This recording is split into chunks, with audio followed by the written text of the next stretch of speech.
আসসালামু আলাইকুম। এই ভিডিওটা খুবই গুরুত্বপূর্ণ, ইম্পর্টেন্ট। যারা ফেসবুক ব্যবহার করেন প্রত্যেকেই ভিডিওটা শেয়ার করে দিবেন। আপনার শেয়ারের মাধ্যমে অনেকেই জানবে।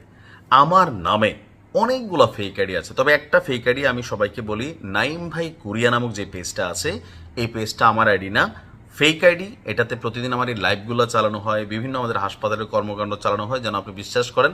তবে ওই আইডির ইনবক্সে কোনো ধরনের লেনদেন করবেন না, পারলে এটা সম্পর্কে রিপোর্ট করবেন। আর এটা নিয়ে আমি দেওয়া হয়েছে এই পেজটাকে উড়ানোর জন্য, ইনশাল্লাহ এটা উড়ে যাবে। তো যাই হোক, আমার নামে যেহেতু শত শত ফেক পেজ আছে, নিশ্চয়ই আপনার নামেও 2-4টা আছে।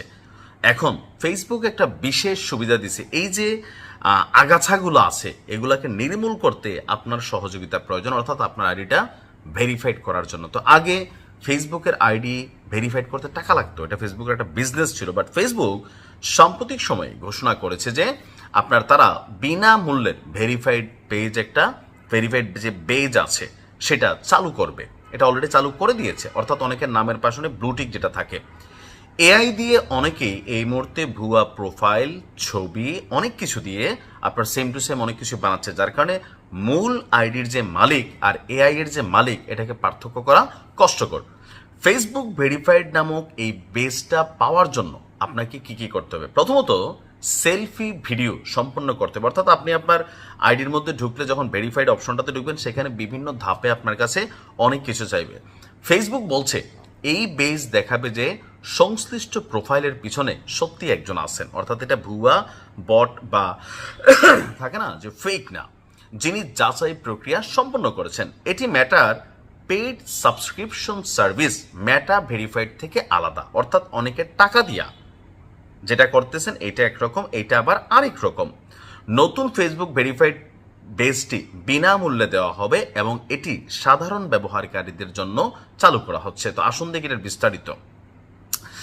নতুন ফেসবুক ভেরিফাইড হলো আপনার এমন একটা পরিচয় যাচাই ব্যবস্থা যেখানে ব্যবহারকারীকে একটি ছোট ভিডিও সেলফি ধারণ করতে হবে, অর্থাৎ 10-20-30 সেকেন্ডের একটা সেলফি নেবেন।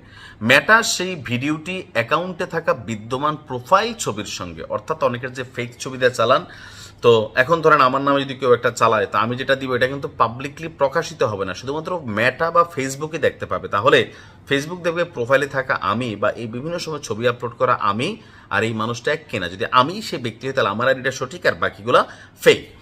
তো কারাই বেস পাবেন? এখানে কিছু শর্ত আছে। তো 18 বছরের উপরে যারা ফেসবুক চালান, প্লাস ফেসবুকের কমিউনিটি স্ট্যান্ডার্ড অনুযায়ী ভালো অবস্থায় থাকতে হবে। প্রতারণা, ভুয়া পরিচয়, সন্দেহজনক কার্যকলাপ যেগুলা করেন, তো এগুলা যারা আছে তারা এটার সুবিধাটা পাবেন না। পরিচয় যাচাই প্রথমে সফল করতে হবে এবং পরিচয় যাচাই সম্পন্ন হলে বেসটি ফেসবুকের বিভিন্ন গুরুত্বপূর্ণ স্থানে আপনারা আসবে। তো কেন এই উদ্যোগ? ফেসবুক বলছে যে এই যে এআই এর সাথে লড়াইটা, এটা কিন্তু শুরু হয়েছে। স্টিফেন হকিংস নামটা শুনছেন নিশ্চয়ই, যে একজন যে গালটাল বাঁকা একজন মানুষ, পৃথিবীর সবচেয়ে এই মুহূর্তে বড় বিজ্ঞানী, কিন্তু স্ট্রেচারে করে এরকম চলেন। তিনি বলছিলেন যে ভবিষ্যতের যুদ্ধটা হবে এআই এর সাথে। এই মুহূর্তে কিন্তু হচ্ছে। আপনার নামে আমার নামে একটা ভুয়া ভিডিও টিডিও বানাইয়া ছেড়ে দিলে আসলে এটা কিন্তু বিশ্বাস করানো কঠিন যে এই মানুষটা আমি না। সো কৃত্রিম প্রযুক্তি বা বুদ্ধিমত্তা এগুলো একটা সময় এমন একটা অবস্থান ধারণ করবে যে মানুষ এটা থেকে বের হওয়ার জন্য নিজেরাই ফাইট করবে। এই যে ধরেন ফেসবুকের এই ফাইটটা কেন হইলো? কারণ এআই যে বানানো হয়েছে, এই এআই দিয়া আমার ছবি আপনার ছবি ক্লোনিং করে ভিডিও করে একটা ছবি দিয়ে দিলে একটা ভিডিও বানাই দিচ্ছে, চুমাচুমি, দৌড়াদৌড়ি, রাজনীতির মারামারি, অনেক কিছু আপনার এটা দিয়ে পজিটিভ নেগেটিভ অনেক কিছু তৈরি করা যায়। সো এই কৃত্রিম প্রযুক্তি বা বুদ্ধিমত্তার যে নেগেটিভ সাইড, বা আমরা যারা বাটপার আছি ফেসবুকে ফেক আইডি চালাই, অন্যের আইডি বা পেজ কপি করি, তাদেরকে ঠেকানোর জন্য ফেসবুকের এই উদ্যোগ। তো প্রসেসিংটা কিভাবে করবেন? আপনি যখন আপনার প্রোফাইলে যাবেন, তো সেখানে সেটিংসের মধ্যে গেলে আপনার এই অপশনটা আসবে। যদি ফেসবুক মনে করে আপনি ভালো মানুষ, আপনার জন্য আসবে। সবার আইডিতে কিন্তু আবার নাও আসতে পারে, তবে ধাপে ধাপে প্রত্যেকের আইডিতে আসবে। ভালো থাকুন। আসসালামু আলাইকুম।